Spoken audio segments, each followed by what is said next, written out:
sir.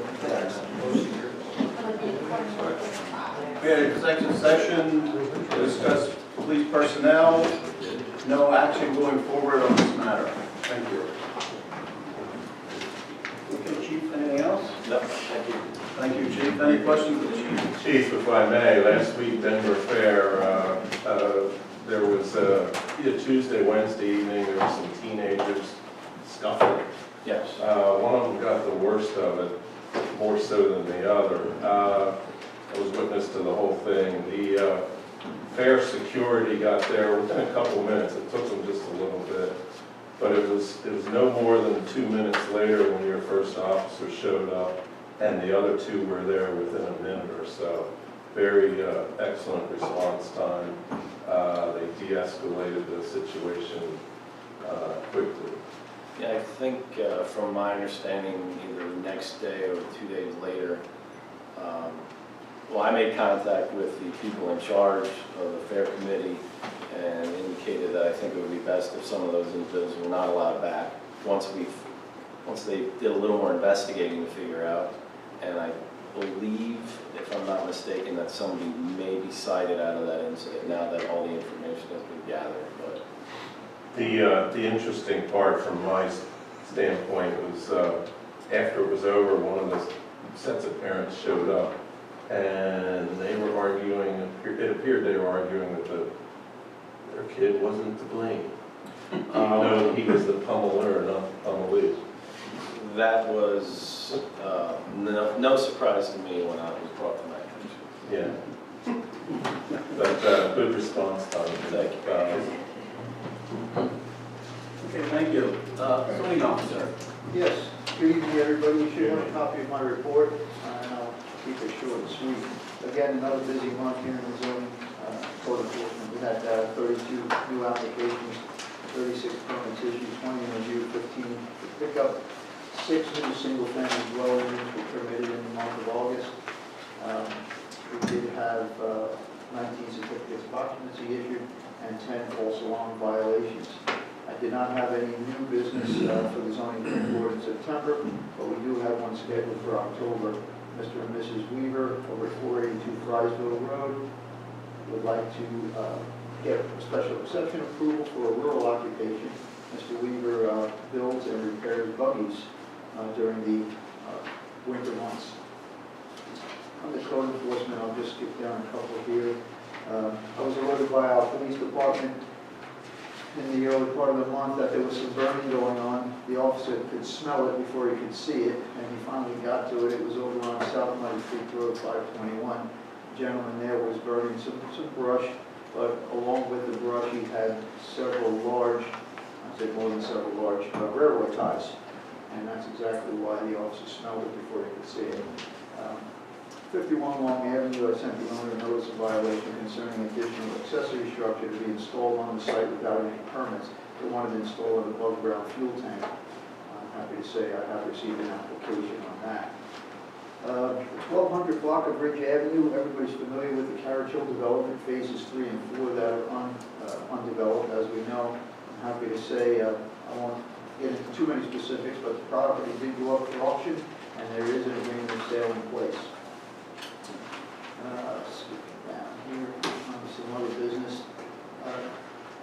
The building inspector and myself have visited several properties that are currently in process of building. UGI, Trees Open, Mining Muffler Shop, new shop that's over there by where the garage used to be.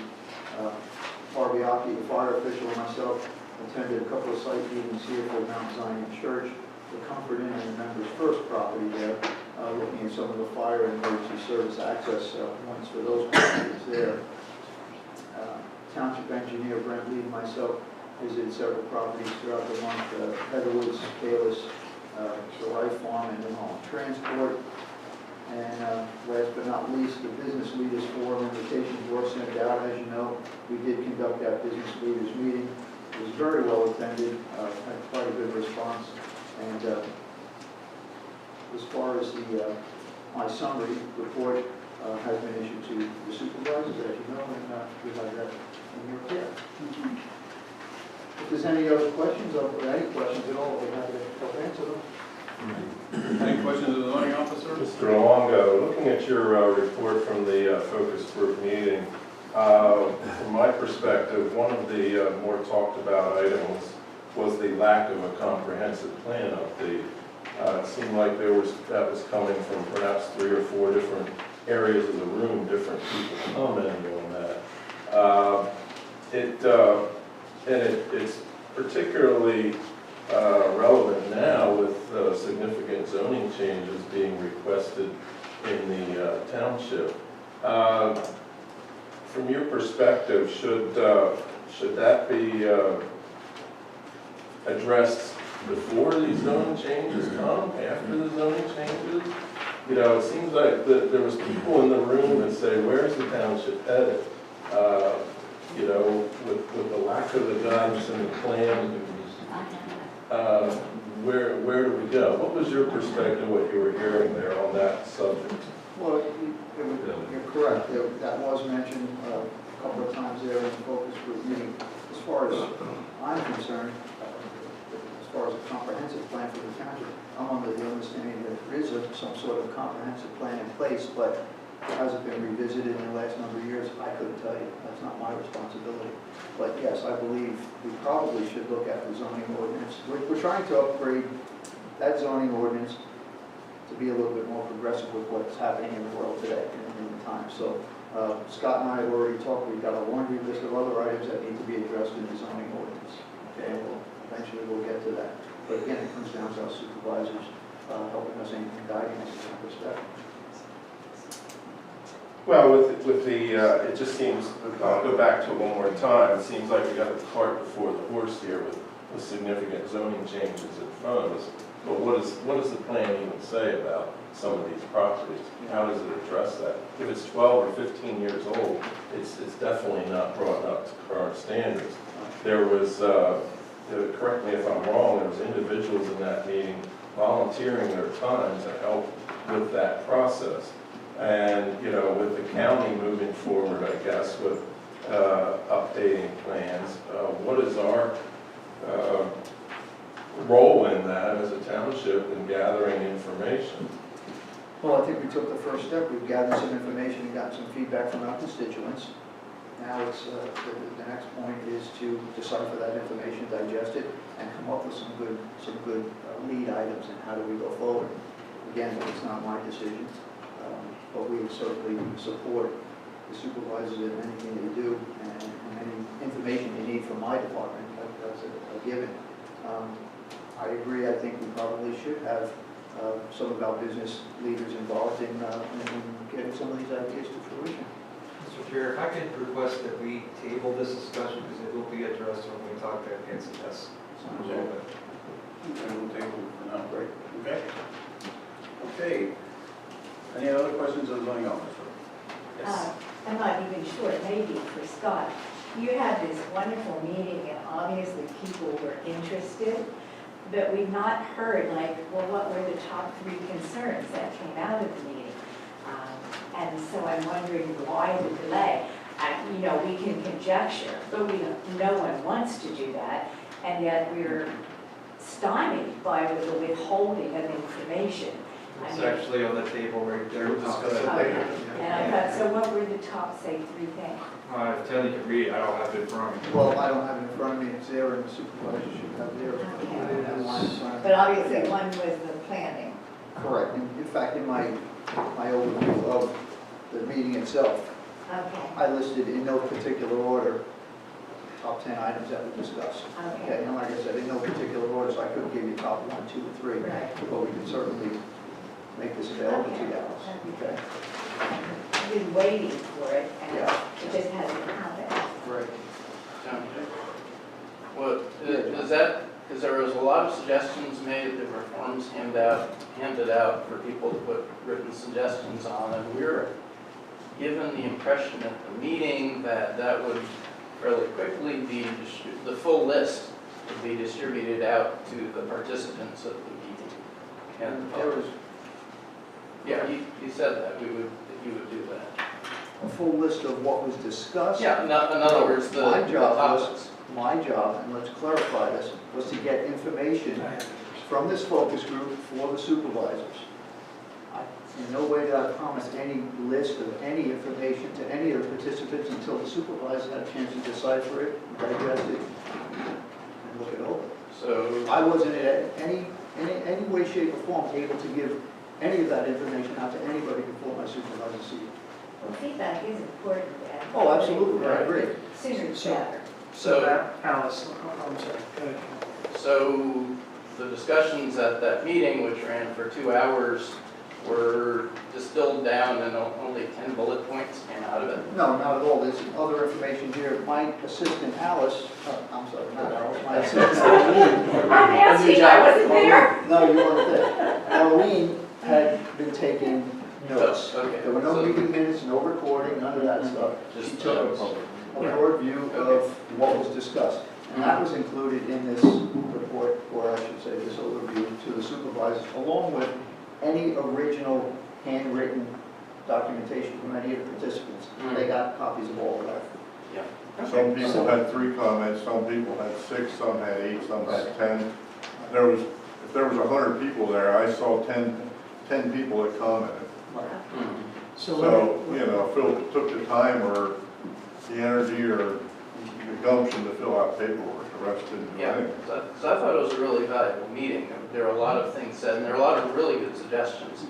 Not all of them practical, but a lot of them. Right, and Seems to be that's what things that- this board's got to wade through, though. We're not certainly going to spin our wheels on something that's not practical, you know, but given the time constraints that we're all under right now, with the budget coming up, with MMOs, with what you just heard tonight, there's a lot going on, and, you know, on a pecking order of 1 to 10, it's not 1.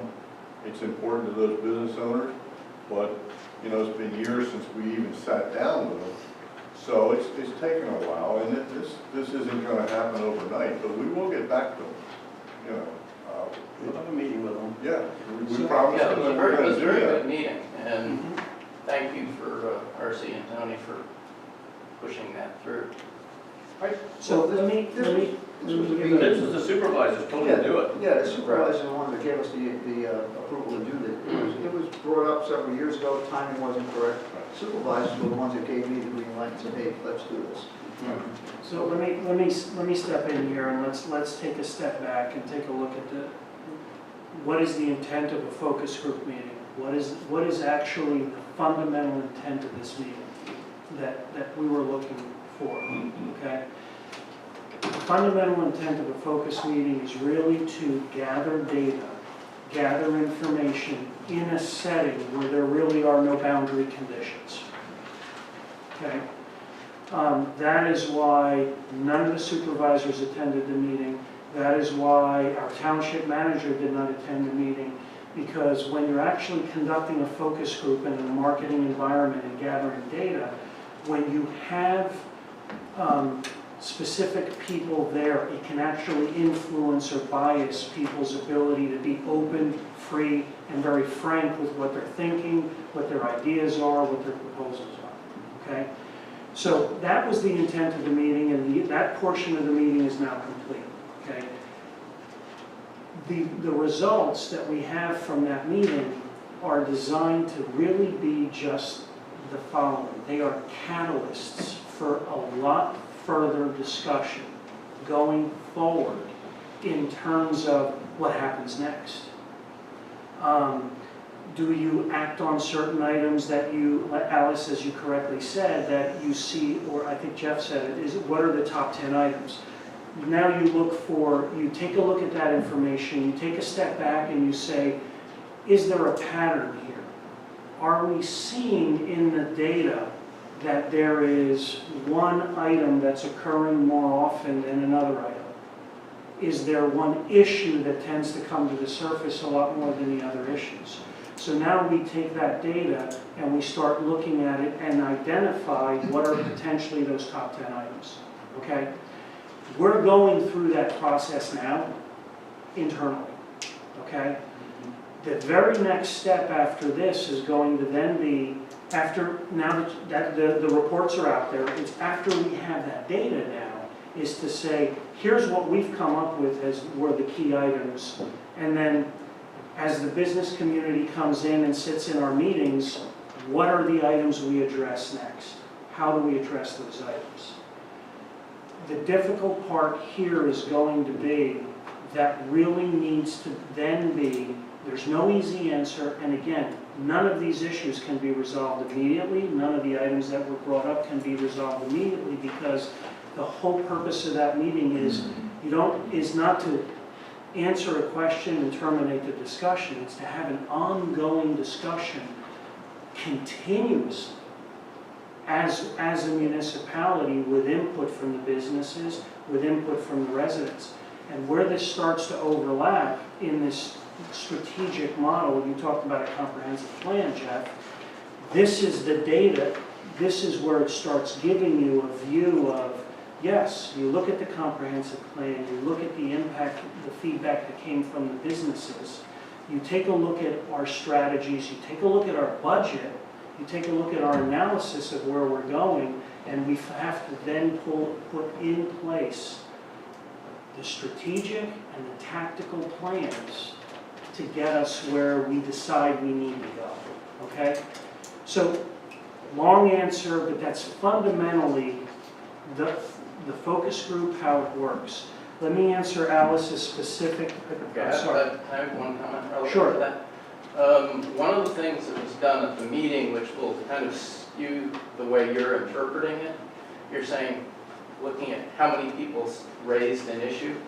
There was an attempt made at the meeting not to be redundant. So if someone talked about an issue, it was discussed, then no one else brought the issue up because they already talked about it. So the fact that 3 people didn't discuss it doesn't mean that it isn't a very significant issue.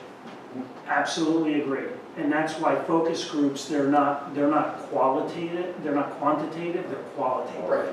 That's the whole point behind groups. We completely agree with that. Which, And that's why the moderators, that's why we have to sit with Tony on the moderator side and say, okay, tell me your general opinion of what you saw here or what you felt here, or was this a very hot topic that caused a lot of consternation, or was this something that people just said, not a big deal, move on? Okay? yeah, which probably should be done for all of them rather than just someone's impression of top 10. Correct. Absolutely agree with you. Okay, but we have to start somewhere, and where we start is usually the way the process works on a focus group is you usually have the moderator who gives you what their opinion is of those top 10 items, right? So what they were, what Tony has in a report, and it's in there that you have copies of, but I'll say it out loud here, is township needs a 5-10-year plan for growth. Needs a 55-plus community, townhomes, apartments. Benderson site, this is the property out on Colonel Howard Boulevard by 272 and the Turnpike. 270, yeah, in that general, in front of you, yeah. Thank you. The Benderson site must come to fruition. Public transportation to area from Reading and Lancaster was one of the issues that came up. Need to attract and keep young people to the area to stay, to work. Increase the storm exception, increase the stormwater exemption in commercial zone from 1,500 square feet to question mark, to what is it? Traffic study reconsidered. Business owners committee to be formed and LERTA zone approved. More options for engineering companies. Park and rec fees for residential development only. Sure, go ahead. I think one of the biggest topics that you guys were missing in the whole thing when I was at the meeting, and I know there's another business owner here too, I think the thing is it came up in a couple different conversations, and like Ken's saying, we didn't repeat ourselves, but one of my things as I took from the meeting is, as East Cocalico, I think the thing is, you guys should know that the business public sees you guys as a very difficult place to actually come, to form a business, to grow a business, and it came up in multiple different discussions in different places. I think you guys really need to know that what you guys are looked upon in the public's eye is not a friendly place to come and form a business. And if you guys are going forward with a strategic plan, that should be number one, because the difficulty is, and I looked at your budget, you guys are going to be bankrupt, in 4 years. So the thing is, the sweet and short of it is, you guys really gotta look outside the box. Get these guys, all these business owners together ASAP. They're giving you guys all the indicators that you're very difficult to work with. There's somebody called in from their own lawyer about the number of rewrites that they had to go through and everything else. There was a very good, productive meeting, and I thank you for that, but you guys really, really need to see. The number one thing is you guys are not growing because you're not friendly to businesses to actually then prosper in this community. So until you guys see that and, you know, change whatever, I know you're going through zoning changes and everything else, but it's like it needed to be done yesterday instead of in a year, 5 years, or whatever else, and everybody's asking where the plans are. Well, that's great, but the thing is, in the next year, you guys gotta really, really push yourselves to actually get friendly to the community so you guys can bring business in. That was my main take from it. It was 5 or 6 different discussions, but they were all different topics, but it was the same theme. And I'm gonna comment personally on what you said. This is for me Okay. personally, okay? I completely resonate with what you're saying. In order to get things down the process and begin the process of what we need to do to put those plans and strategies in place, sometimes you gotta have the data in front of you to clearly show what's happening. And only now are we getting that data clearly in front of us. So we have those 4-year strategic budget analysis. Right. We have all of that in place. We have the focus group in place. And I will tell you this, I hear what you're saying, and the workload that is going to be required in the next 12 to 14 to 16 months by this supervisory board, by the chief, by Tony, by everybody in this building, by the business owner, the business community, by everybody is going to be substantial. Because the only way we're going to, in my opinion, really address being a successful community at this point is we really have to work together, work as a team, because a house divided cannot stand. So, I hear what you're saying. Yes, I'm sorry. Yes, sir. I think even more than that was Say your name, please. Don Groff. Thank you, Don. Go ahead. The number one number hit was there's a lot of business people that are ready to move out of the township because of the hardship, that it's so difficult to grow here. So I think that was number one. And then number two, we said, or they're twins, but very important that, and then I hear you talk about regulations for rentals, and I mean, the more regulation we have, the more we're gonna look outside the, this area here, and that's not gonna help our taxes. So, gotta be friendly. Well, and you know, just to, I know one of the comments was public transportation. You know, years ago when Pepperidge Farm came in here, and Building 264, which was, we didn't know what it was a big secret, and they turned out to be Albertson. There was, Barta had bought a bus, come down here, and Lancaster bought a bus to come out here. And they had it committed to the tune of like $200,000 apiece, and they couldn't get the people. So, you know, they gave up on the bus routes. That's nothing new. That had been proposed 10, 12 years ago. And this township had BARTA convinced to do that, and had Red Rose Transit convinced to do that. And when Red Rose and BARTA said, all right, you gotta hire people, you know, get them from the city out here, the people didn't want to come out here, too far to go or whatever, didn't want to pay the bill. I don't know what it was, but they couldn't fill the buses. So the bus company gave up on that whole thing. It's not like we hadn't tried that one thing years ago. Just to give you an overview of what, you know, we're not just sitting here twiddling our thumbs. We are trying, but like, we'd love to have Henderson more than you would. I have to go to 5 Pointville to buy a pair of pants. Can't buy them in East Cocalico. I'd love to have something over here, but you can't make them build here. And they were willing to do that, but then the economy took a hit. So, you know, and everything's tied together. Yes, sir.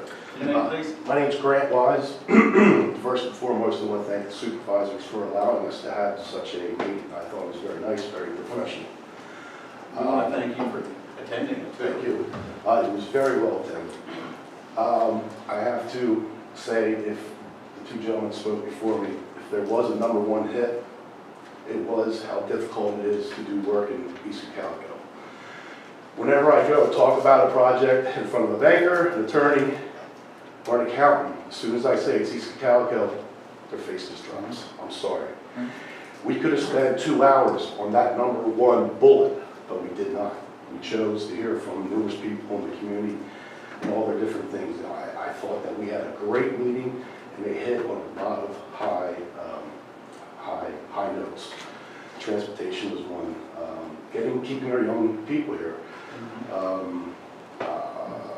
Going forward with a comprehensive plan. All of them were good. I just need to speak on these. Thank you. Great. No, thank you. Yes. So, Name, please? I'm Jill Gordon. I wasn't at the business forum because I'm not a business owner, but I had heard that East Cocalico was difficult to deal with. I haven't run the same situation because I'm not a business owner, but I hear that tone that's very difficult to deal with. That's like one of the number one issues. Do we have any suggestions to make it more friendly? Yes, less regulation, but anything else that would business owners would say, hey, this would be great if 1, 2, 3. Any ideas of what other than decreased regulation? If you're asking me, one of them. Or anybody? The second one was from 1,500 square feet for stormwater for these business owners to add on. 1,500 square feet is relatively small. If it could go to 3,000, 5,000, you are going to maintain and keep an awful lot of businesses right here in East Cocalico. That would be huge. Huge. That was probably bullet item number 2. We're gonna have to leave at some point, because we can't expand without doing 1,500 square feet. Okay, I will present one thing, and I'm new, I've been the manager here for a year. But there are certain areas where we're looking at making changes to rules and regulations. There are certain rules and regulations we have absolutely no control over. And the one that you're talking about is one of the ones that we have no control over. That is a DEP mandate. It's a part of this, it's called the Model Stormwater Ordinance. They made all the municipalities in the county adopt. So you can go to other municipalities, they have different square footage. We might be able to bump the square foot up another 500 square feet, but we're not going to 5,000 or 6,000 or something like that, because that's not permitted by DEP. And DEP's now come up with a new model ordinance called Model Ordinance 2022 that's going to get even stricter now on square footage requirements. And then that will be adopted by all 52 plus municipalities in the county. So there are some ordinances that no matter how much relief we want to give, we're not permitted to do. And I have to sign, I'm filling the MS4 annual report, which is the state's way of tracking stormwater in townships like East Cocalico. And I have to certify that we have that ordinance adopted, that we're following the ordinance, we're not giving any variances to that ordinance, and I have to put my signature on there. And we're not following it, it's not you guys that go to jail, it's me. So that's a very, it's one of those things in DEP's and in the law, the Clean Water Act, that when I personally sign that document, if it's fraudulent, it's not the township that defends me, they go after me personally. So there are a lot of things we're looking at. We're looking at parking space requirements that we can reduce. That's a big grievance, which does increase impervious, which would be on-demand parking versus just saying what a parking study that was designed 10 years ago, that all the zoning ordinances have been set up that say you should have this many parking spaces for this type of use, and then your parking lot's not being utilized. So we are looking at some common sense things like that. That's areas where we can't control. But when it comes to stormwater specific things in our rules and regs, they are all pretty much all mandated by DEP. So I just wanted to talk about that because I know it's a sore point. Anytime I sit in a meeting, I cringe when I have to talk about that part. And I know we've not done a good job as a township explaining why some of these requirements are in place. And you go to any of the municipalities, you can go to West Cocalico, you can go to Denver Borough, you can go after the township, you're going to be hearing the same spiel when it comes to stormwater stuff. It's a thing that's dictated upon us. That's not to say there's not other ordinances that can't be looked at and some relief given. That's one specific one we can. And just let me comment, so you're clearly aware of what's going on behind the scenes, okay? I think I'm driving Scott crazy and Tony, because we've met 3 times now possibly, and I'm slamming my fist on the table saying streamline, streamline, streamline. And I know exactly what you're saying because we build also. I'm familiar with those regulations, and I'm still saying, okay, rules or guidelines, let's find the guidelines. And I resonate with how frustrating it actually is. But there are certain things we can do, and there are certain things we're going to be extremely limited on. Because I think the genesis behind that really comes down to the state of Maryland has successfully sold that Lancaster County is probably the sole reason that they have pollutants in the water due to our runoff. That's probably the genesis of it. And we have that much attention in our county, unfortunately, over that. So. And I don't know if it would help, but you all know your senators and your representatives. I'm just suggesting, I don't know, again, I don't know if it's ever gonna help. You probably write 1,000 letters and I don't know if maybe one gets through to them. Write them, tell them, hey, look, you're killing me. You're killing me. I wanna stay in a certain place X and I can't do it because of the laws you people are enforcing. And again, it goes back to what Scott says, you know, DEP is mandated by EPA. If DEP doesn't do it, EPA comes, the federal government comes down on them big time. And guess who they come down? You're looking at. And I sympathize with what the gentleman beside you said. I don't go to other banks and say I want to build, but I believe every word you're saying. But Scott indicated it's Lancaster County. What happens in York County, I don't know. I don't know if they're as mandated as we are, but Lancaster County is mandated, and everybody has had to adopt the same thing. They had to. There was no choice. Yes, Don. Sorry. No problem. One comment that was said many times was when we come for approval, there's a list of things that you go through, and then you come back, and then there's more approvals, there's another list, and there's more things to go through, and what most guys were saying was, if we knew that up front, we would have went somewhere else.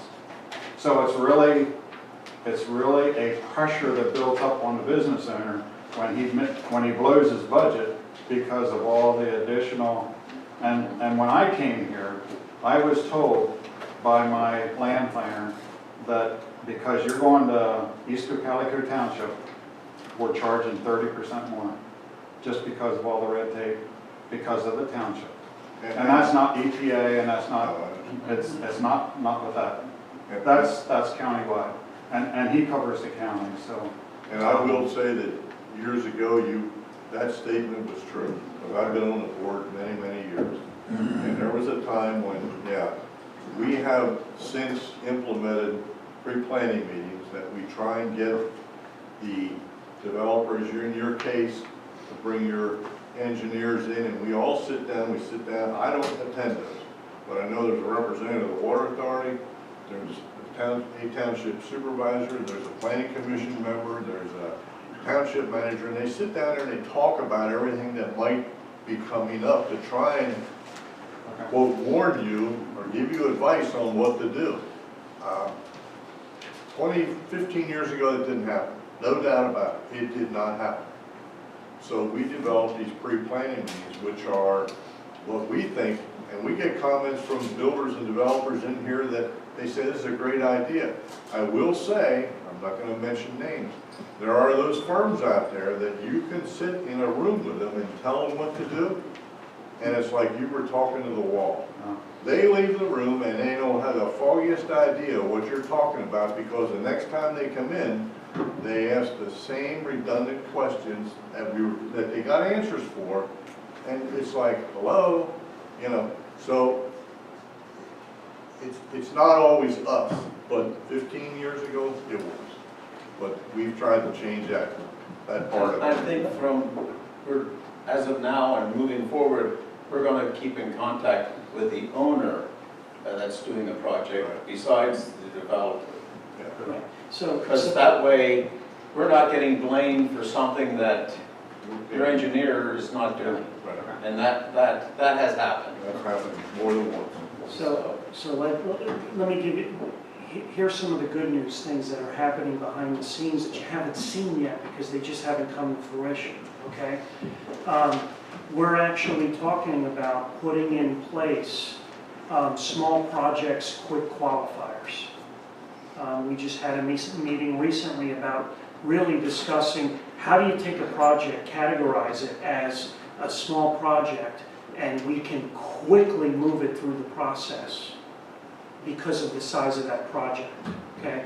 A lot of work has to go into that, as you can imagine. You've got to look at the boundary conditions with DEP, you've got to look at the boundary conditions on many, many things, but we're discussing that. The other thing that we're discussing is exactly what Alan just said, is putting together a list for the supervisors of the active projects that are going on, a quick little spreadsheet from Brett.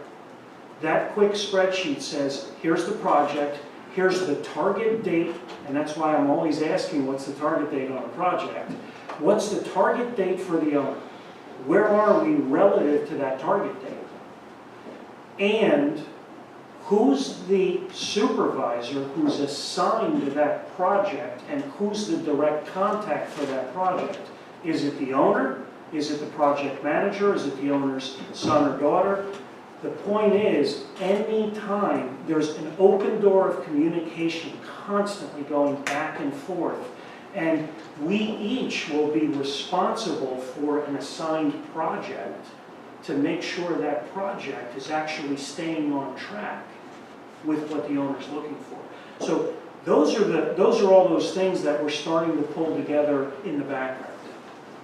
Okay? So keep those in mind also. And that's only part of the solution to many of the things that have to occur. It's just a small cog in this very large wheel right now. Going back to what Donna just said, I actually am looking to expand it. At the current time, I actually contacted an architect and a firm, and then the thing is, he right away said, which township are you with? And I said, East Cocalico. Contacted his engineering firm, which is a big firm, not in this county, and they absolutely said that they don't want to deal with the project because of you guys. So, I mean, the word is on the street that you guys absolutely positively do not want to move forward with projects, and the same thing that came up in the middle of the meeting was all these rewrites. And they call it, you guys, I don't know how many own a business, but I mean, these rewrites are expensive. I already been through one of them with the township about 15 years ago, and I think we had 7 rewrites and about $10,000 a piece, which I guess was cheap back then. But it absolutely positively does not help you move forward as a business, and it's a lot on taxing for your cash flow. Yeah. So something's got to change, because I mean, this is me currently trying to find somebody to look to do expansion, and they just go like this. It's almost like it's a holdup.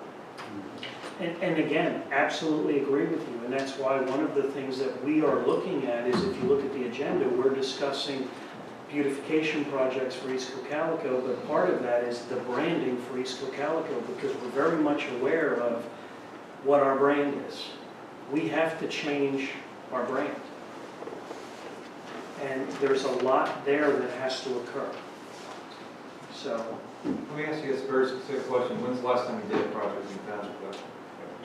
Probably 13 years ago. A lot has changed. A lot of us. I will give you my business card, come talk to me, set up a time, we'll meet one-on-one, or a conversation. I can put you in touch with a Beth local engineering firms that would be glad to do business with you right now. Okay, that's fine. So come and meet with me, let's hear it out, let's talk about your project, see what you want to do. And then give this, the new process that we have in place. I can talk to you that the last 5 or 6 projects for the last year and a half, you talk to any one of those developers and those business owners, they'd be happy with the process they went through. So let's sit down, let's talk. Yeah, I strongly agree with Scott on that. New Holland Transport, WEH, the UGI project, True Hilton, ask any of the developers there, any of the project managers, I think you'll get a much different, much better report. Or spot frame on the line, Or or probably another one. Correct. So I would seriously take my business card, we'll sit down, set up a meeting, we'll talk. Yeah. But True by Health, I interviewed that man for the paper, and he had very positive things to say. Most of it comes down to communication. Right. That's it, communications. They just want to know about it and be able to plan for it. One quick thank you guys for entertaining our concerns. Appreciate Thank it. you very much. Appreciate it. Thank you for coming to our meeting. Ben, do you want? Yeah, just one final comment. I think in terms of going through these list of issues, list of suggestions and so forth, it would probably be worth doing phase 2 of this and sit down with some of the business owners and talk about solutions rather than just, you know, these are the problems, but people in there are a lot of people in that room and there's a lot of brain power available and they probably have some pretty good suggestions on what you can do to I fix think some we of were those planning problems. to do that. Once we get that list resolved. Yeah, we're going to meet with them again, as supervisors with the business leaders, yes, definitely, we will do that. Okay. RC, if I may.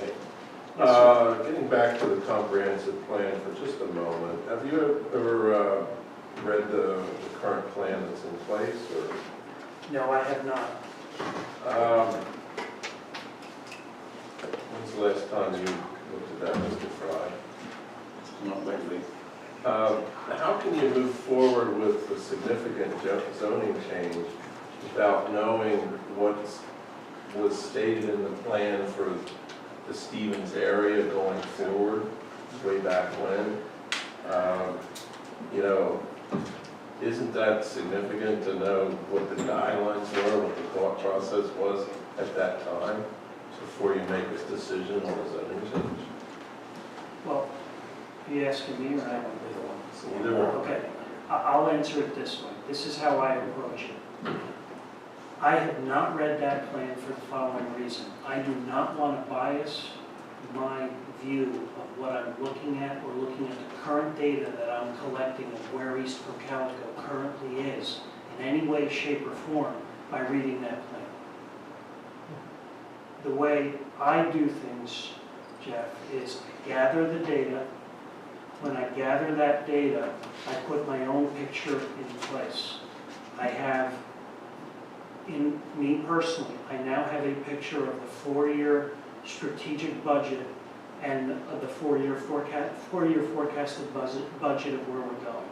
I have a view now of the focus group data that's come out, which has confirmed a lot of the data that I had heard when I ran 9 months ago, or when I started 9 months ago, okay? I have my ideas in terms of what I think we need to do and what the improvements are. Now that I have that picture in place, now I'll move over and look at that plan, read that plan to understand what did they have, what was the logic behind it back then. And that's just personally how I do it. So that's why I have no qualms whatsoever saying to you, absolutely not, I have not read that plan. I don't want to read that plan until I gathered what we currently have. The amount of information we gathered the last 9 months really is considerable.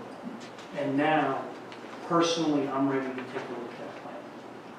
Does that answer your question? Well, it will happen before the vote ever comes. You reviewing the comprehensive. Of course, yes, of course. Yeah, in a simple way, yes. I was just explaining how my thought, how I approach it.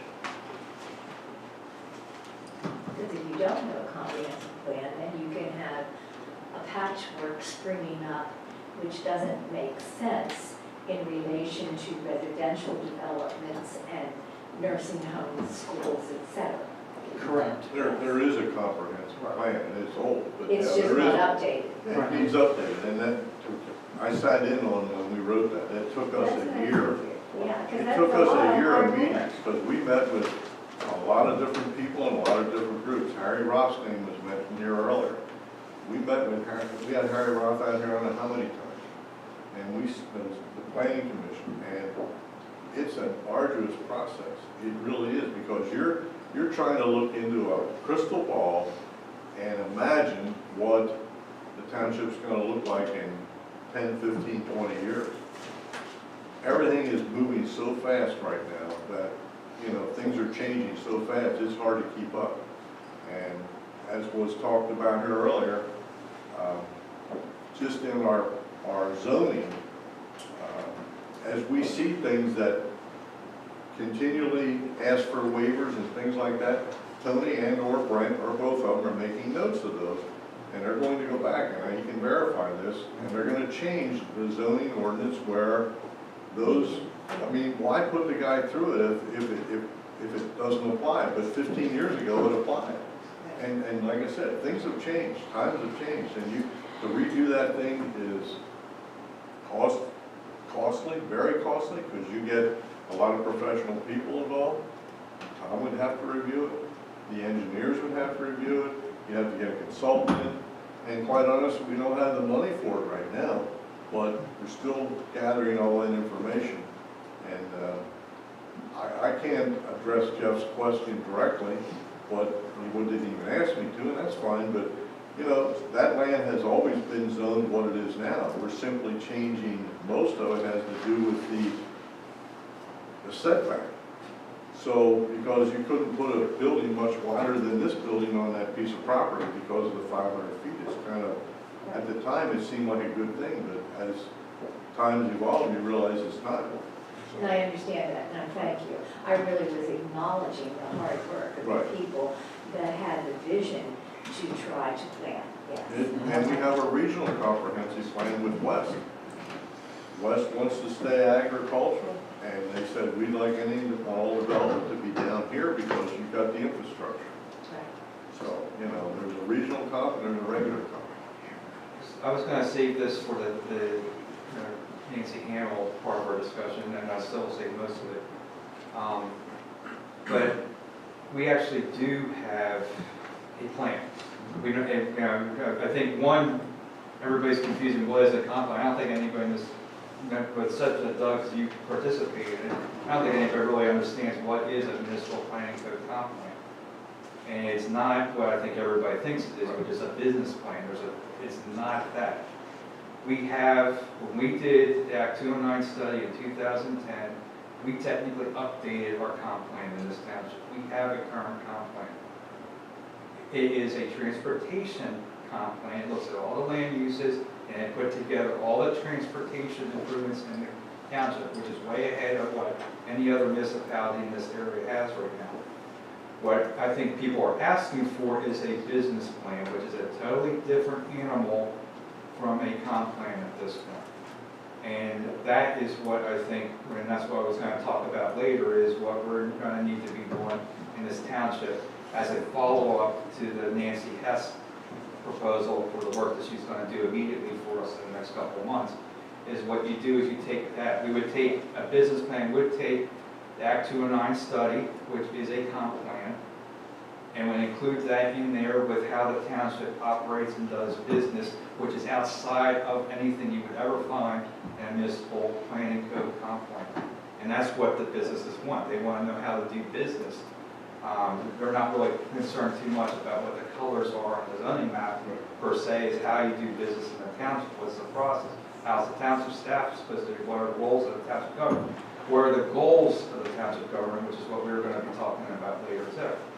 Those are all parts of a plan. It goes back to what RC was talking about, a strategic plan. That's a business plan.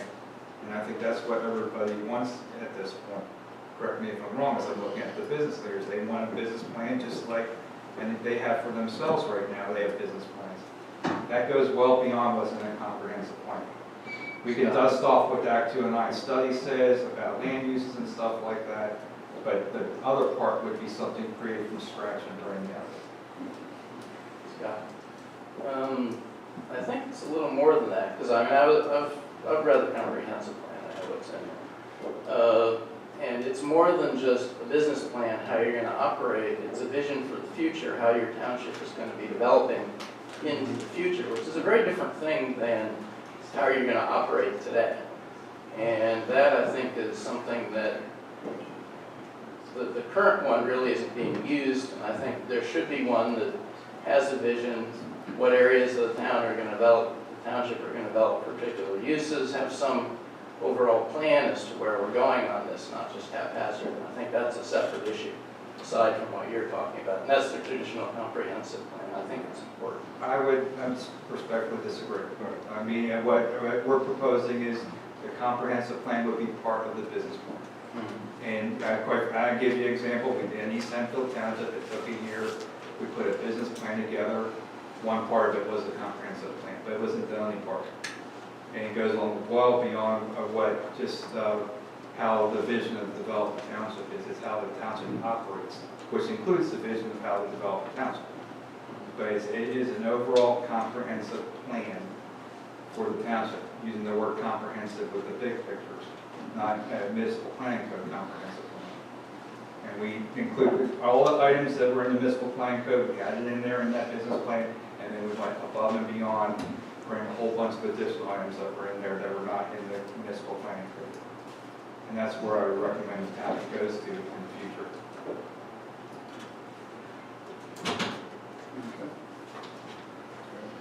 Okay, thank you. Let's move on to Treasurer's Report, authorized list of bills. Okay, you have a list of bills in front of you, and they are as follows. We have a total state fund of $79,531.74, and a total light bill of $13,808.44. Questions? Hearing none, I make a motion that the bills be paid as presented. I'll second it. Any comments or questions? All in favor say aye. Aye. Opposed, no. Motion carried. Thank you. Land planning. Yes, Mr. Chair, you have a couple of different action items that we're going to be talking about. Let's look at my notes here real quick. The first one is Foxbrook. I did have a conversation with the owner. The owner's in the process of having two different developers, builders looking to purchase the property.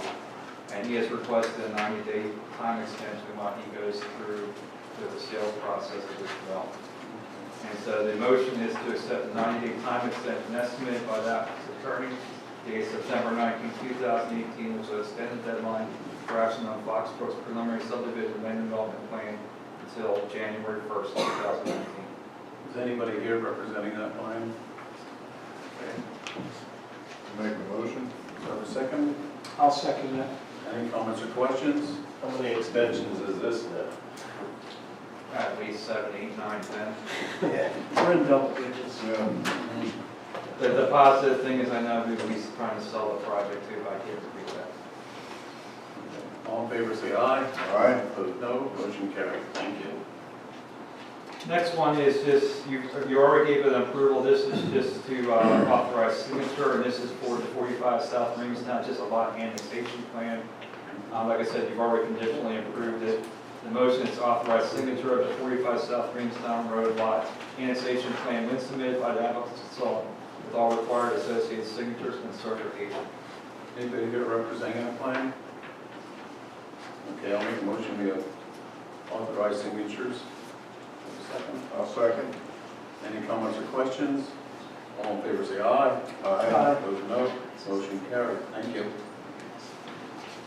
Next one is actually a little bit of a success story. It's WICO. It's actually releasing monies that have been around for 20 years. There were some family disputes over the years about who was responsible for what. They basically hired a consultant to kind of arbitrate between the family members. And after that, a little arbitration occurred, it resulted in project project's being wrapped up, and now we're at the point where we can actually release securities.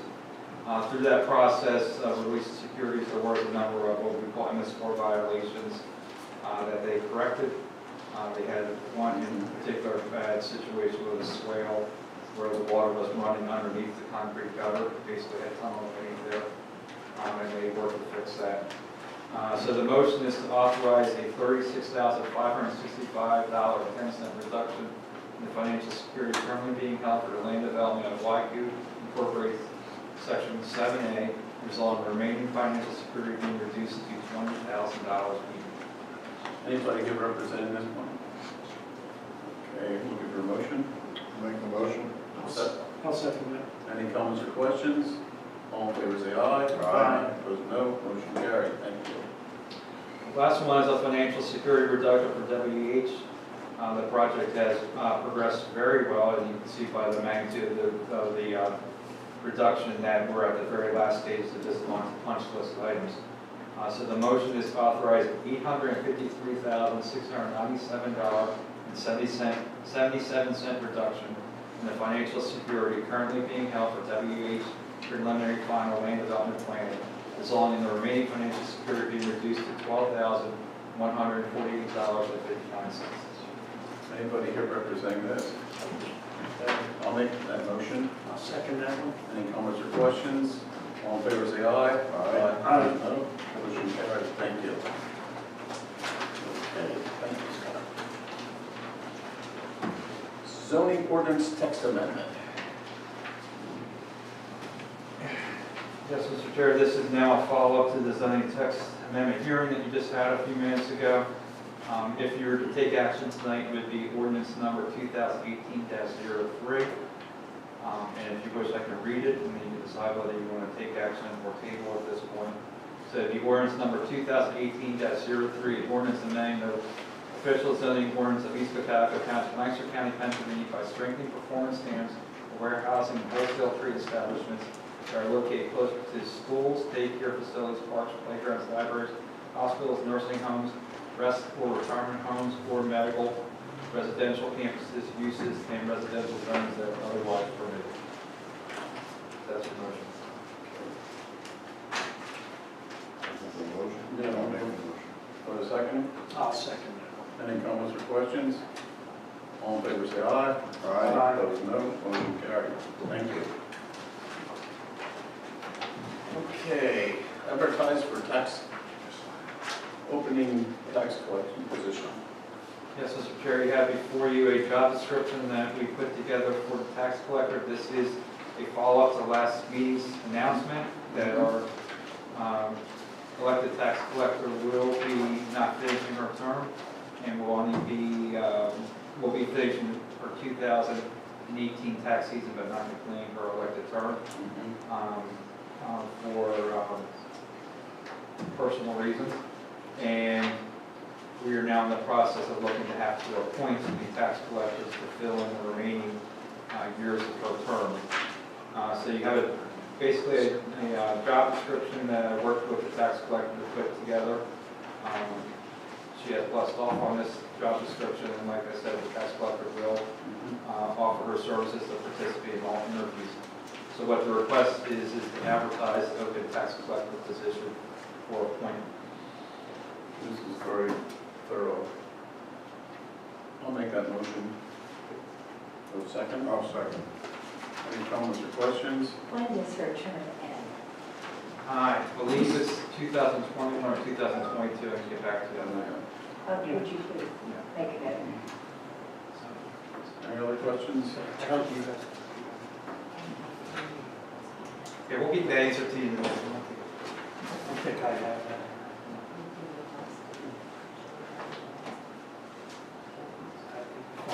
If you give me a minute, Alice, while they take action, I'll get back to you. So answers that. Any other comments or questions? All in favor say aye. Aye. Opposed, no.